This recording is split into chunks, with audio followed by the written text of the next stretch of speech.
del COVID que no tenemos en cuenta. Me llamó la atención que decía el estar hablando en por ejemplo, el silencio es algo que puede ayudar al COVID. Es decir, hablar menos.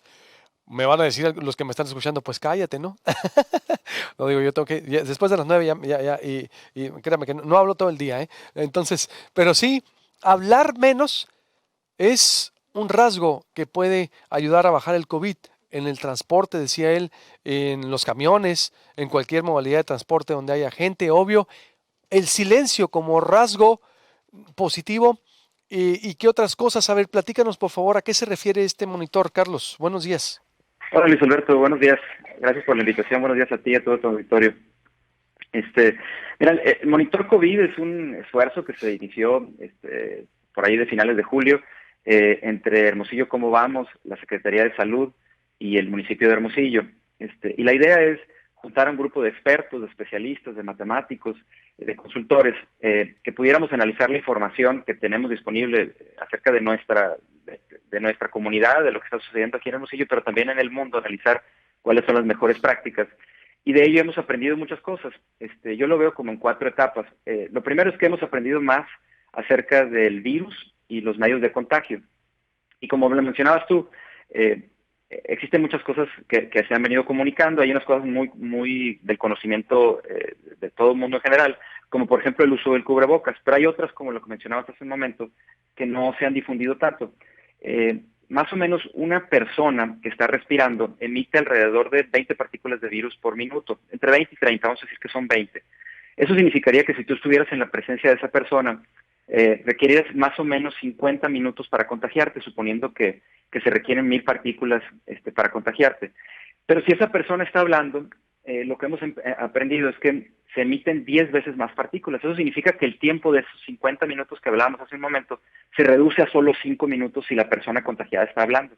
Entonces, el hablar, el cantar todavía emite más, el gritar emite también mucho virus. Entonces, cuando estamos en presencia de otros, sin saber si nosotros estamos contagiados, si quizás somos asintomáticos, lo más prudente es estar en silencio para no emitir más partículas y para evitar el riesgo de contagio de todos los demás.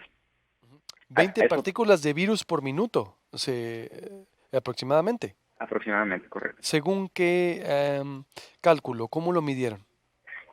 Mira, ha habido muchos estudios en este sentido. Al principio se pensaba que mucho del contagio podía venir por superficies y ahora lo que sabemos es que al final de cuentas el virus no es un ser vivo, se parece más a una piedra que a un microbio o a un animal. O sea, no se mueve, no come, no se reproduce. Entonces, cuando viven en cuerpos humanos y de los cuerpos humanos es donde se emite, ¿no? Y se emite a través de nuestra respiración, de nuestra boca, por ahí es por donde sale. Y entonces cuando estamos en silencio, estamos realmente emitiendo muy pocas partículas, pero cuando estamos hablando, eso aumenta muchísimo, aumenta hasta 10 veces más, y por eso es que es importante guardar silencio, ¿no? Y también, como te decía hace un momento, el tiempo es un factor importante que tampoco hemos hablado mucho de ello. Si tú estás expuesto a una cierta cantidad de virus que es, digamos, menor a la necesaria para un contagio, pues no te contagias, ¿no? Pero si estás mucho tiempo en un lugar, las probabilidades empiezan a aumentar de que llegues a ese nivel necesario de partículas para contagiarte. Entonces el tiempo también es muy importante. Esos dos indicadores los midieron con algún estudio, dices, que ustedes hicieron o clínico, es decir, No, por supuesto que no. Nosotros nos dedicamos al principio, antes de empezar con todo esto, a investigar, a aprender más bien lo que se ha aprendido en el mundo, las mejores prácticas a nivel mundial de cómo combatir el coronavirus. Y además, como comunidad en general, mundialmente hemos ido aprendiendo, porque recuerda que al principio, pues, esto es una cosa nueva, no se tenía mucha información, pero poco a poco se han ido haciendo investigaciones y hemos ido encontrando pues más detalles acerca de cómo funciona.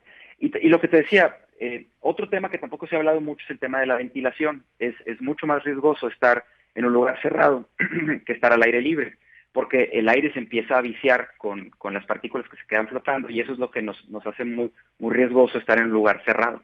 ujú, en un lugar cerrado que al aire libre. ¿Qué otra cosa? Pues mira, esta fue la primera etapa, ¿no? Aprender de cómo se contagia el virus para ser más inteligentes acerca de cómo lo combatimos. La segunda etapa fue analizar datos de nuestra ciudad para ver dónde estaba concentrado el riesgo. Y lo que hemos hecho es que analizamos la movilidad de 100,000 celulares de forma constante para saber lo que estábamos buscando es qué tipos de actividades o qué tipos de movilidad o qué tipos de lugares eran los que se correlacionaban con mayores riesgos de contagio, ¿no? Entonces, por un lado tenemos toda la información de los contagios, de cómo se ha evolucionado la pandemia en nuestra comunidad, y por otro lado tenemos cómo nos hemos movido, ¿no? Entonces, de esa forma fuimos descartando algunas cosas donde no veíamos una correlación muy fuerte y fuimos encontrando otras donde sí hay. Entonces, el nivel socioeconómico es un factor muy interesante. Los niveles socioeconómicos más bajos tienen hasta el doble de probabilidades de contagio o de prevalencia de contagio que los niveles de socioeconómicos más bajos, ¿no? Entonces, eso lo tenemos mapeado en la ciudad, entonces sabemos dónde están esos niveles, o más bien esas zonas donde es más riesgoso para la población, por lo que tú quieras, pero así dan los datos, ¿no? Y luego, por otro lado, analizamos la movilidad y obviamente entre más movilidad, mayor riesgo de contagio. Pero una cosa muy interesante es que vimos muy claramente que hay una relación entre la movilidad nocturna y el contagio. Entonces, por eso las recomendaciones que se han emitido últimamente tienen que ver con limitar los horarios nocturnos, porque como puedes saber, pues en la noche se relajan un poco los protocolos. A las 12 del día hay mucha más gente que a las 10 de la noche fuera de sus casas. Sin embargo, a las 12 del día, pues estamos en un banco, tenemos el cubrebocas, entramos y salimos, no permanecemos mucho tiempo. Y a las 10, 12 de la noche, pues estamos haciendo otras actividades, quizá los protocolos se relajan, pasamos más tiempo en un lugar cerrado y es por eso que es más peligroso, ¿no? Otro tema que encontramos que era muy interesante, muy importante, es las visitas a centrales de autobuses.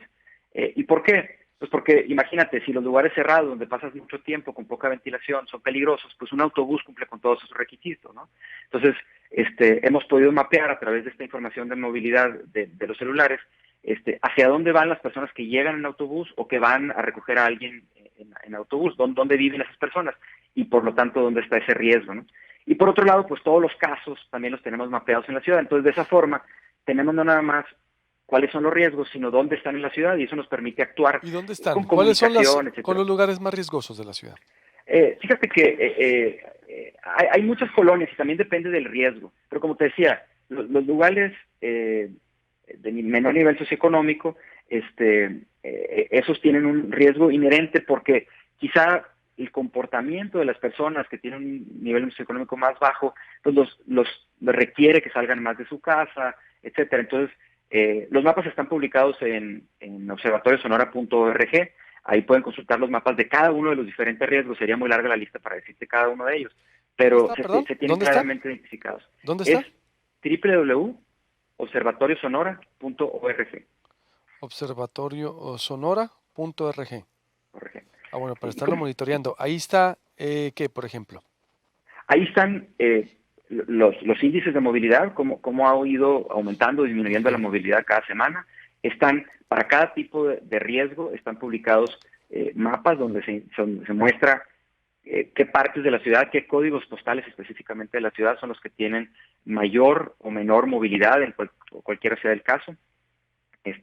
Ahí pueden ver toda esta información. Bien, pues te agradezco mucho, mi estimado. ¿Algo más que desees agregar que no te haya preguntado de este tema?